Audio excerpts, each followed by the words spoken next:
Menurut Abu Nasir, ini kita berhadapan dengan demokratisasi media lah ya. Ya. Artinya semua orang bisa melakukan penyiaran segala Bisa macam.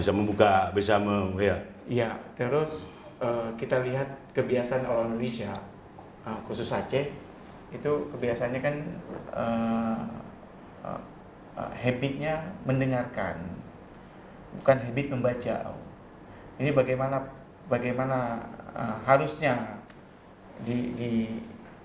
menurut Abu, ini bagaimana situasi yang begini gitu? Iya, saya pikir dalam kemajuan teknologi yang berbasis multimedia sekarang, multi platform dan lain-lain, itu bukan lagi kemampuan membaca, tapi kemampuan menelaah sebuah peristiwa, ya kan? Nah, jadi jangan hanya membaca memang sebuah keharusan, ya. Tapi dia dalam melihat sebuah postingan, katakanlah, satu postingan berita, dia udah jelas bisa membaca, tapi nggak mampu menelaah yang diposting itu betul atau tidak. Ya. Nah, inilah yang membuat kita harus meningkatkan kemampuan nalar seperti itu. Iya, kadang-kadang judul lain untuk mencari impresi, kemudian konten substansi lain, betul, untuk mencari impresi. di overallnya lain, ya kan? Overallnya lain. Sebenarnya bagi seorang wartawan gampang sekali untuk mengetahui itu hoax atau bukan, karena dari tata bahasanya saya jelas. Bahasa jurnalis ini kan beda, dia ada spesifikasi, dia strukturnya jelas, mengacu kepada KBBI, katakanlah begitu. Karena kebiasaan dari ciri-ciri dari berita hoax itu adalah mereka biasanya langsung tuding, misalnya ketua KPI A, ya itu terlibat korupsi, katakanlah begitu ya. Jadi kebiasaan mereka membentuk sensasional seperti itu, artinya itu salah satu ciri. Jadi itu semudah itu. Patut untuk dicurigai, itu adalah berita hoax. Bandingkanlah dengan berita-berita yang dibuat oleh wartawan-wartawan profesional, tidak langsung main tunjuk hidung seperti itu. Iya, ya, tidak. Kemudian sekarang data terakhir ada malah yang membuat berita hoax ini bukan lagi orang yang menggenggam gadget ataupun alat komunikasi, sebatas alat komunikasi, tapi betul-betul sebuah media yang mereka bentuk. Media untuk menyebar itu berita-berita yang seperti itu. Hoax untuk organisir, ya. Organisir, dan seolah-olah itu memang kerjaan orang-orang profesional yang ada di media-media tertentu. Apa mitigasi yang dilakukan organisasi media? Kita memang tidak ada bidang khusus untuk menangani itu, ya. Tapi banyak lembaga-lembaga media-media sekarang ini yang sudah memfokuskan perhatian mereka kepada berita-berita hoax. Artinya mereka menjadi referensi bagi kita. Ketika itu meragukan, masuk ke kanal tertentu untuk membuktikan itu hoax atau bukan, ya. Jadi kalau di organisasi pers, PWI khususnya, kita menangani kasus setelah kasus itu terjadi. Misalnya ada serangan terhadap individu tertentu, ya kita ada di situ bidang advokasi, pembelaan wartawan, ya. Jadi khusus untuk yang menangani misalnya bagaimana berita hoax itu, dan tugas kita adalah menyuarakan, memberitahukan kepada masyarakat tentang ciri-ciri itu mesti kita perbanyak. Edukasi seperti itu kepada masyarakat. Literasi media, misalnya ciri-ciri berita hoax bagaimana. Misalnya kalau dalam judul itu bombastis terus, ya kan? Itu arahnya ke sana jadi. Bisa disebut ke sana. Itu ada sejumlah indikasi tentang berita-berita hoax ini, ya kan? Kemudian gampang sekali cara mencari, search saja, di googling saja, ya. Saya pikir dengan judul tertentu itu, kalau banyak media yang memberitakan itu mungkin bisa lah, tapi tidak ada media itu. Sekarang ini data terakhir Kementerian Kominfo ada 800.000 web. 800.000 web. Yang khusus mendedikasikan diri dalam tanda kutip untuk tugas-tugas menyerang. Itu persiapan 2024 kan, Bu? Itu luar biasa. yang kita harus 800.000 800.000 sampai sekarang ini data terbaru dari Kalah sama yang benarnya, Bu. kalah. Kalau yang benar sekitar 230-an, 230-an. Kalah sama yang benar. Ya.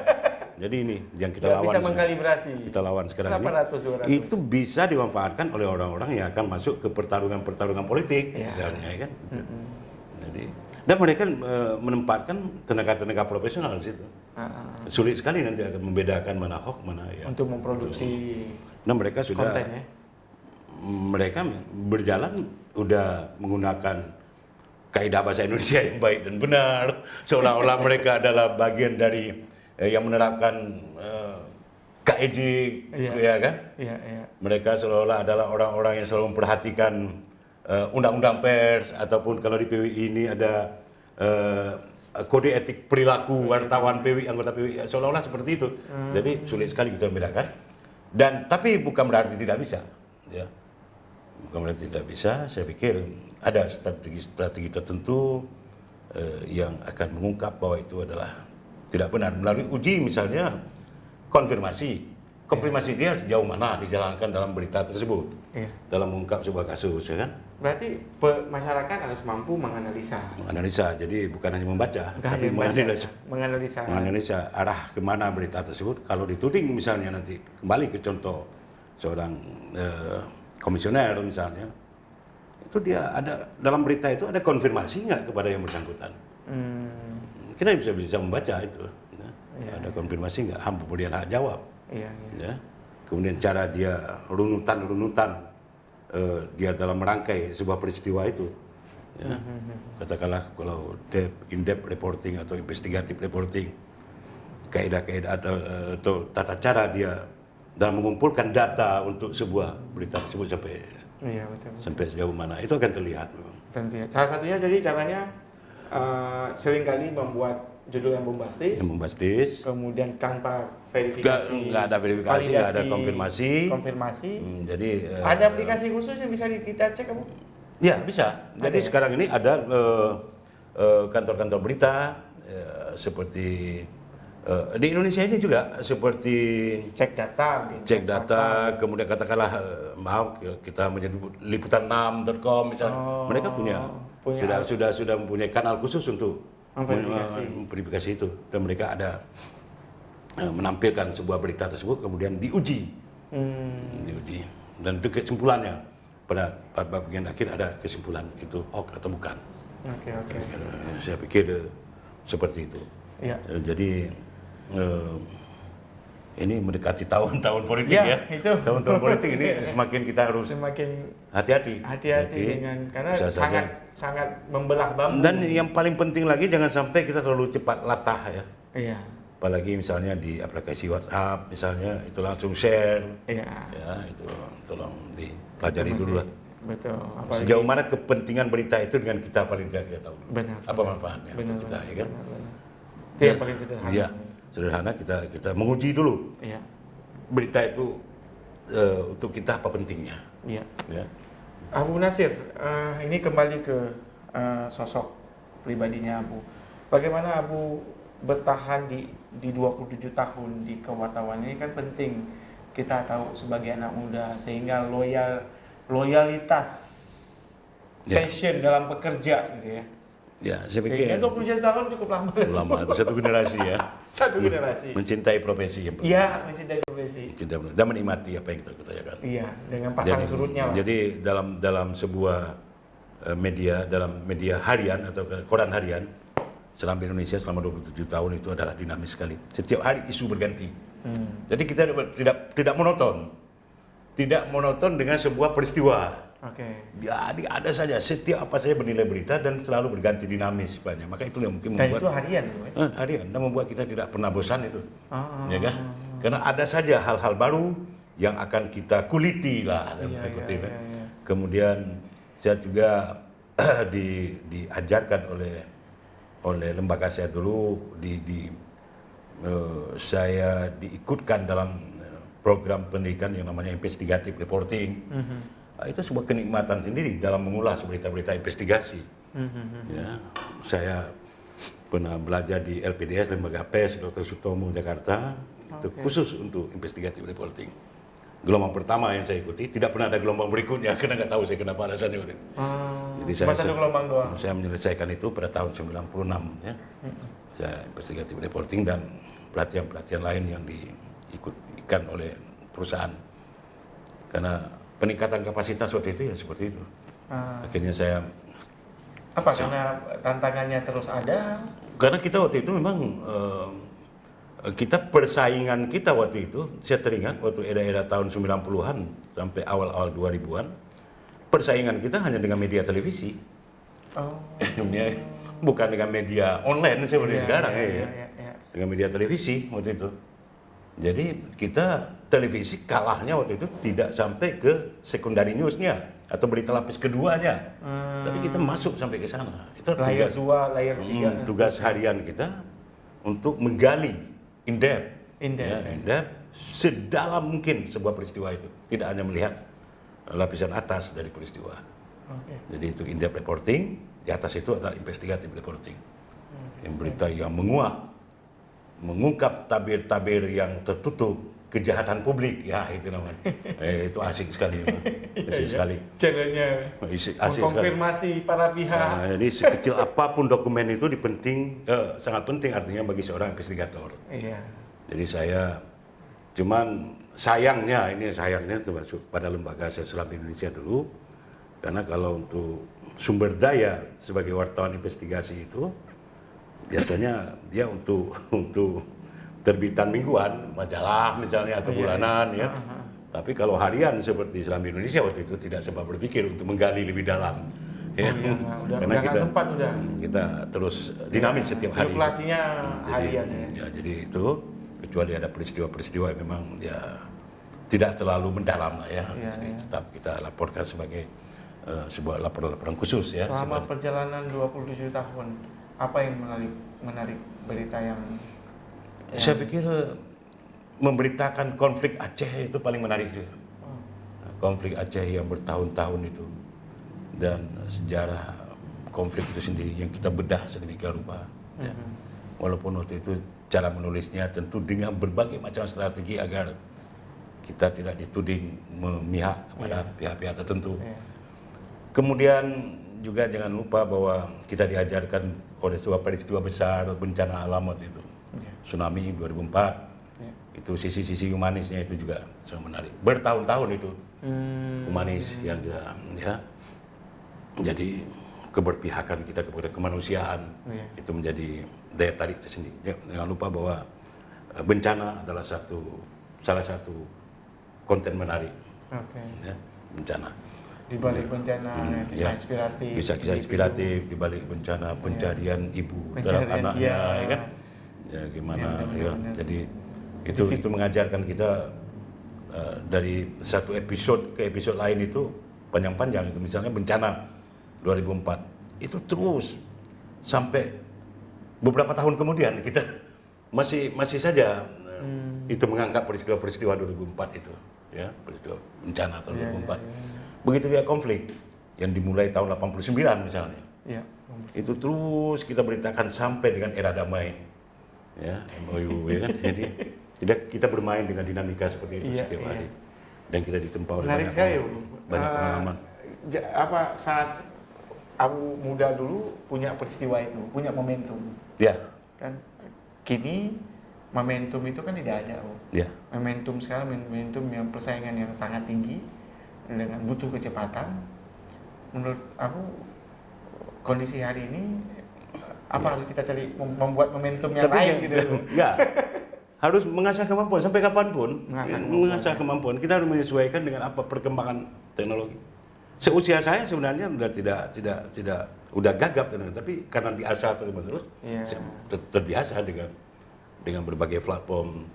Ya, media sekarang ini. Jadi jangan pernah berpikir bahwa jangan pernah berhenti untuk mengasah kemampuan sesuai dengan perkembangan teknologi komunikasi.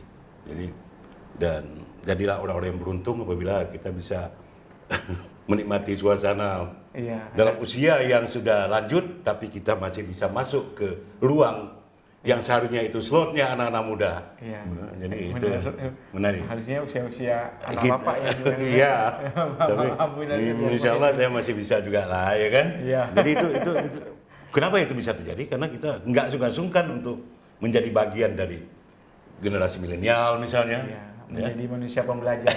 Belajar. Jadi saya menarik artinya yang seperti itu, makanya saya media yang saya kelola sekarang ini dia Cipos itu berbasis multi platform. Iya. Ya, benar, di situ dengan berbagai aplikasinya kita juga mengelola media sosial. Iya, benar. Media sosial yang terintegrasi dengan media induknya. Iya. Ya, kita juga mengelola yang namanya podcast, ya gitu ya. Benar.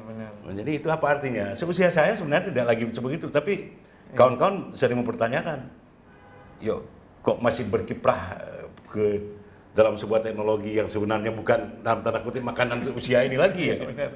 Tapi adaptasi tuh. Ya, ya. Bagian dari adaptasi, Ya, belajar. beradaptasi belajar ya kita Iya. jangan pernah ketinggalan. Berarti Betul. saya sudah menarik pembelajaran yang panjang dari mesin ketik, Iya. mesin ketik, kemudian mengantar berita itu dalam bentuk dokumen lembaran-lembaran kertas Iya. yang hasil itu ya. ketikan, kemudian paling jauh yang seperti saya bilang tadi adalah modem itu tadi. Modem data, Ya, ya. kemudian ya masuklah ke era kita punya PC masing-masing di meja kerja. Iya, benar. Ya kan, masuk ke era laptop, kemudian masuk ke dunia dalam genggaman ini ya. Benar. Nah, jadi proses itu alhamdulillah sudah saya jalani dengan baik, walaupun tidak sempurna sekali karena kemampuan serapnya, daya serap dalam usia mungkin ya. Benar. Tentu ada bedanya, tapi paling tidak dasar-dasar itu kita sudah tahu dan itu kita ajarkan kepada adik-adik kita supaya Anda saja yang masih usia Iya. muda masa tidak sanggup begitu ya. Kita ada alasan untuk Iya. memberikan berargumen dengan Untuk mereka. berhenti berikhtiar, Ya, berkarya berikhtiar. betul. Insya Allah tetap itu karena wartawan ini tidak pernah mati lah ya. Iya, benar. Saya pensiun dari perusahaan tempat saya bekerja, tapi semangat saya untuk menjadi wartawan tetap hidup. Masih Ya. on sampai Dan kita hari harus ini. beradaptasi terus. Insya Allah. So, Masya Allah tuh. mudah menjadi inspirasi kepada Iya, ibu muda lah ya kan. Itu yang kami kaum muda salut Ya, ya. insya Allah. Ya, siapapun saya tanya teman-teman muda salut dengan kiprahnya Ya.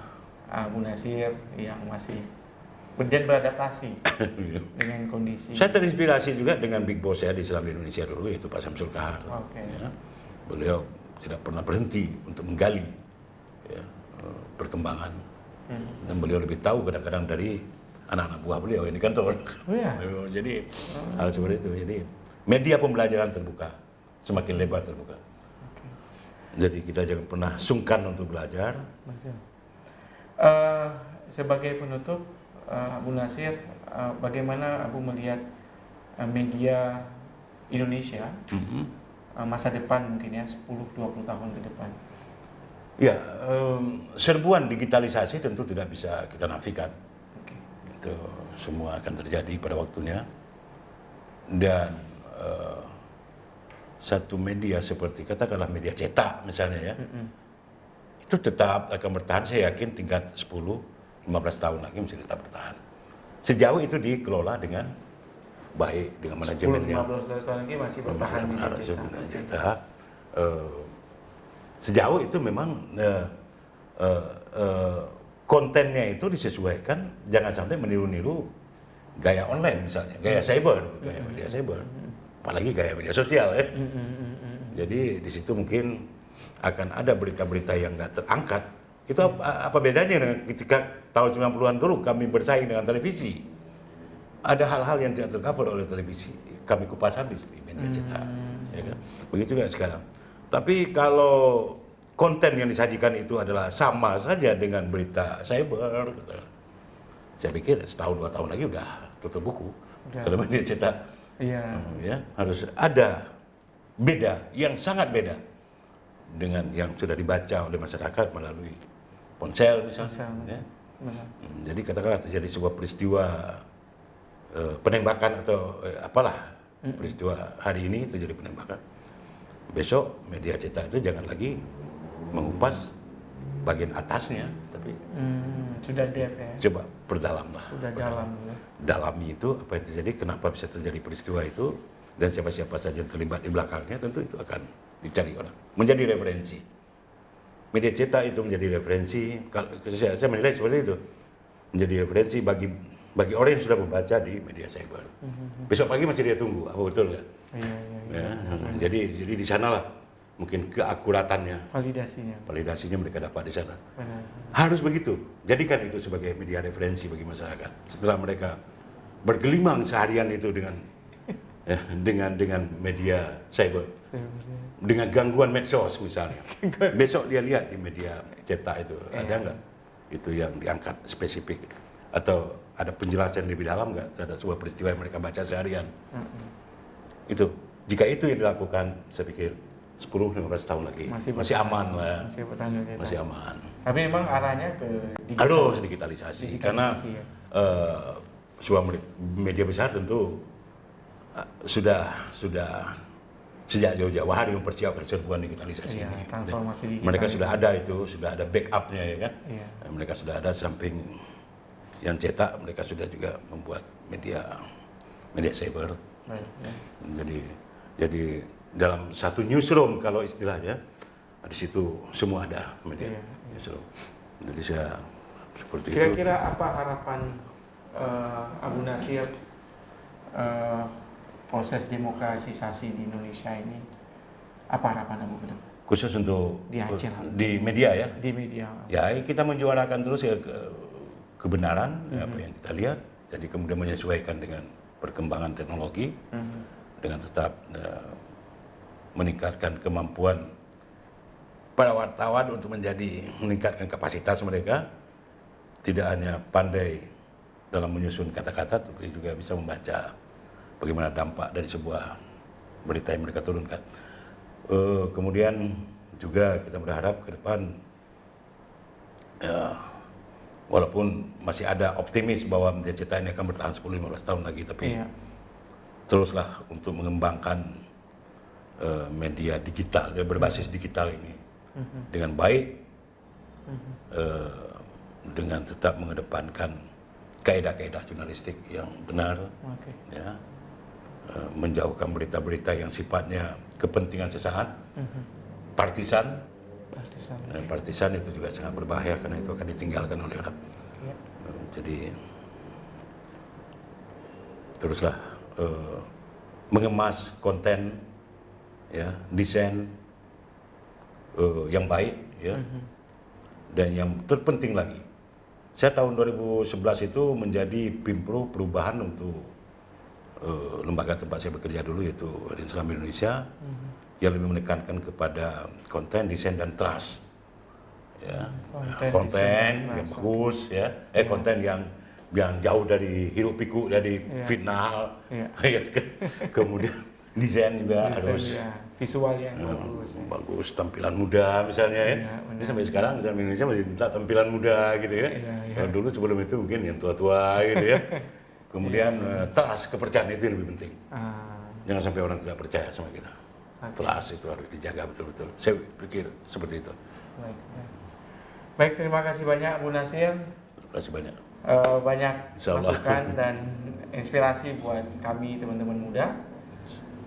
Itu dia Bapak Naziruddin atau Abu, Ketua Persatuan Wartawan Indonesia. Fasabiqul khairat. Assalamualaikum warahmatullahi wabarakatuh. Waalaikumsalam warahmatullahi wabarakatuh.